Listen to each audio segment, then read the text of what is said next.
What's up, guys? Today we are talking about my absolute favorite subject, which is pets, pets, pets, and pets. And how much they cost. We have seen way too many of our friends get a pet really before they should have, only to find out within a couple of weeks that they can't afford it. Then they try giving the pet away, or worse, having to take it back to the shelter. We're sharing all of our numbers from the True Zoo along with some national averages so that you can make an informed decision about whether or not it's the right time to get a pet. So sit back, enjoy, and don't forget to pick your jaw up off the ground once you hear some of these numbers.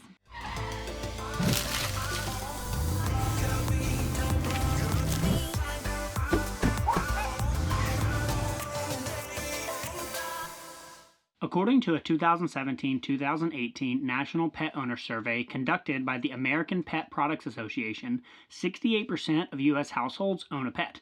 That comes out to about 85 million families, because, let's face it, pets are just flat out amazing.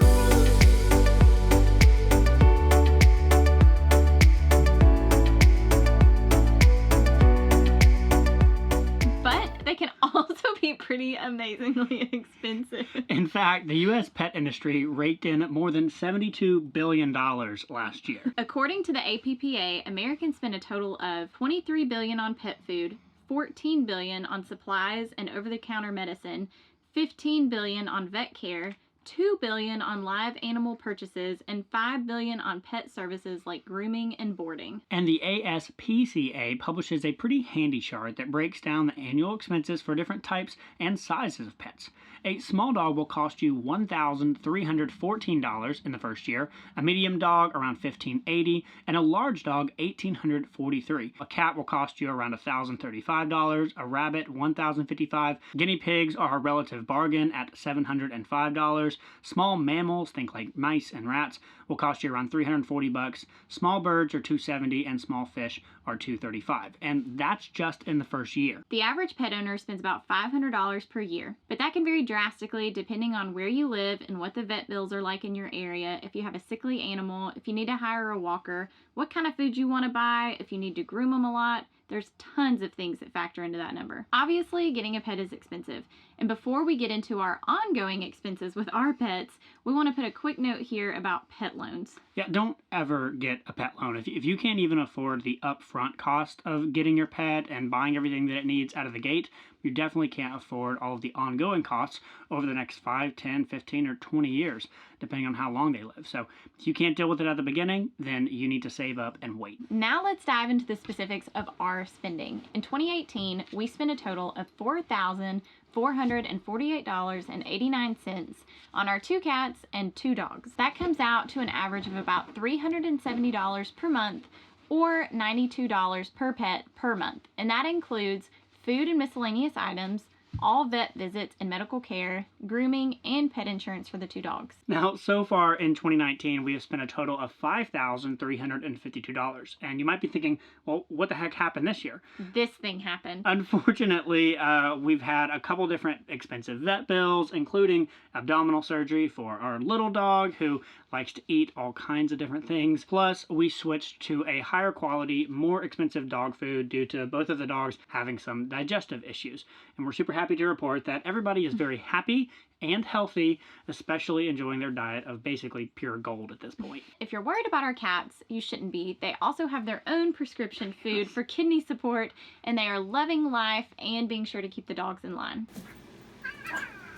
Now, you may have noticed there's some pretty big expenses missing from our list, like having a regular dog walker, pet sitter, boarding fees, or doggy daycare. Because we both work remotely and live in the Airstream, our dogs and cats are able to stay with us all day long. Plus, when we go on vacation, we just drive the Airstream and so we can take them with us. I mean, honestly, is it even vacation if you can't take your pets with you? One final note on our spending. With the exception of a few emergency vet visits for this one, we have had extremely reasonably priced vet bills, thanks to an amazing vet here in Hokes Bluff, Alabama. To put this in perspective, when we got our little dog, Margot, she ended up having parvo, which unfortunately rhymes, but she ended up having to spend a week at the vet, and they kept her on an IV and coaxed her to eat scrambled eggs and pretty much treated her like the queen that she is.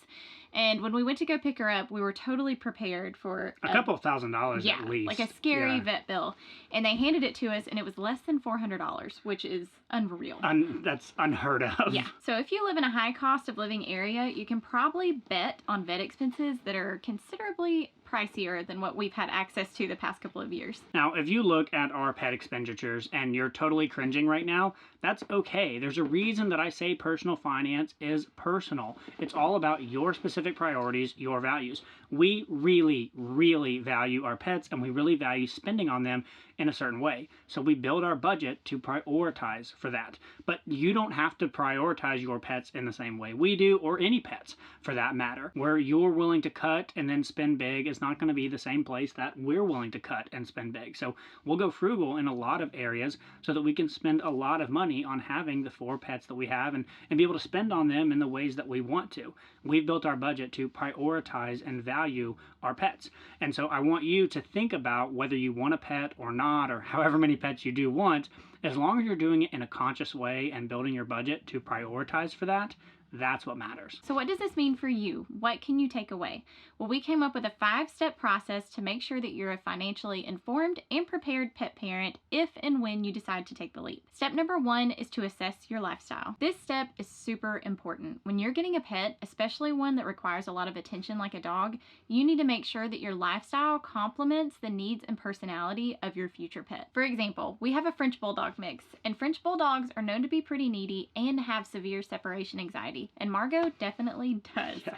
So thankfully, we live and work from an Airstream, and she can stay close by to us all day long, so we can accommodate that. We've had way too many friends get dogs and then get rid of them in less than 2 weeks because their finances and their lifestyle weren't prepared for what that dog brought with it. Hopefully, this step will help you figure things out before you bring an ill-fitting pet into your home. Here's a few questions to get you started. Will my pet have to be at home by itself for the majority of the day? Do I have to travel a lot? Do I need a pet that can travel with me, or one that's good to stay 1 or 2 days alone, like a cat? Do I have space for my new pet to exercise, or the ability to take them to get plenty of exercise on a regular basis? Can my space accommodate a large pet, or do I need to stick with something smaller? Am I okay with a pet that sheds and requires regular grooming? Do I have a heart for adopting a pet with special needs, and does that align with my lifestyle and finances? Okay, now the second step here is to identify your pet parenting style. Figuring out what type of pet parent you want to be is crucial before you get your pet. Early on in our marriage, we had a couple of cats, and we knew that getting a dog was going to be a pretty big leap.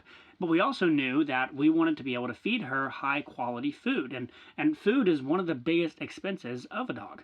We also had talked, and we knew that for us, we didn't even want to have the conversation. We wanted to completely avoid any future possible arguments when it came to something catastrophic happening and needing to pay for a medical bill. So we went the health insurance route for our pets. Now you may decide that you want a farm dog or a barn cat that's going to live mostly outside and, with the exception of some basic food, water, and vaccines, kind of fend for itself. And that's totally fine. That's cool too. You just need to decide on your pet parenting style before you get one. Step number 3 is to calculate how much you need for initial pet expenses. Getting a new pet always comes with some initial expenses, like the pet's price or adoption fee, food and water bowls, crate, bed, litter box, some sort of outdoor enclosure if needed, training classes, and the list goes on and on. So spend some time online figuring out how much it's going to cost to get your new pet set up. And remember, the initial price tag is super tiny compared to the month-to-month expenses. So if you can't afford it initially, you can't afford an ongoing expense for a pet. Which brings us to step number 4, calculate the ongoing monthly expenses. At least get some sort of estimate ready. Considering your pet parenting style, how much money do you need to set aside each month for regular ongoing expenses? Here's a few things that you need to consider. What type of pet food do you want to use? Do you live in an apartment that charges an additional fee for pets? Are there additional supplements or medications your pet will need or that you just want to provide? Will you need to pay for boarding, pet sitting services on a regular basis? If you travel frequently, do you plan to take your pet with you? Or do you need to be prepared to pay an additional hotel or rental fees for your pet? Do you need to pay a monthly dog park membership? And that's not even to say all the stuff that your new pet might tear up, like furniture, toys, and all sorts of other stuff around the house. Now for us, we average around $100 per pet per month for the 4 of them. And keep in mind, our dogs do skew that number. But like I said, we entered into pet ownership prepared for these expenses and knowing that it was a priority for us. And the love and the companionship and just the joy that they bring to our life drastically increases the quality of our life. The fifth and final step to consider when you're thinking about getting a new pet is to figure out how much of an emergency fund you need for that new pet. Our goal is to keep $1,000 set aside for our pets for any emergency that might come up. It's important to note that that amount would cover our deductible for health insurance, so that 90% of the vet bills after that would be covered by Healthy Paws. Now, as for whether or not we'll continue to use pet insurance long term, honestly, we're not sure. It depends on a number of different things. So stay tuned to the channel because I am going to do a deep dive video on pet insurance soon, talk about why we chose it, the factors that are involved, and how to decide if it's a good fit for you. So that's how much we spend on the True Zoo and how we think that you should prepare for and or assess your potential pet ownership. Make sure you check out our free Preparing for Pet Expenses worksheet using the link in the description below. And as always, subscribe to this channel if you're serious about getting ahead with your money. And remember, we can teach you how to make a good plan to budget properly for your pets, but we can't make you do it. The choice is yours. We'll see y'all next time.